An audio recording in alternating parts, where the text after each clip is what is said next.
আপোনালোক সকলোকে নমস্কাৰ জনাইছোঁ, স্বাগতম জনাইছোঁ অৰ্চনাৰ বিভিন্ন শিতানৰ আন এটি শ্বৰ্ট ভিডিঅ'লৈ। প্ৰিয় দৰ্শকসকল, আজিৰ এই ভিডিঅ'টিৰ জৰিয়তে আপোনালোকক দেখাইছোঁ আমাৰ অসমীয়াৰ স্বাভিমান গামোচাখনৰ লগতে এই তামোল পাণখিনিও আমাৰ এক বিশেষ গৌৰৱ অসমীয়াৰ বাবে। এই গৌৰৱৰ এই তামোল পাণখিনি এবাৰ আপোনালোকৰ ওচৰত শ্বেয়াৰ কৰিছোঁ। কি লৈছা? কি লৈছা? চাদা লৈছা, চুল লৈছা আৰু তামোল। পাণটো হোৱা নাই,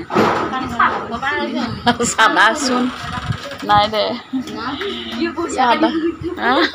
চাদা চুন তামোল আৰু কি খাই ভাল লাগে জানানে নাজানা? টাংখু মজা তামোল ন, ইমান ধুনীয়া তামোল, তামোল ইমান ধুনীয়া তামোল।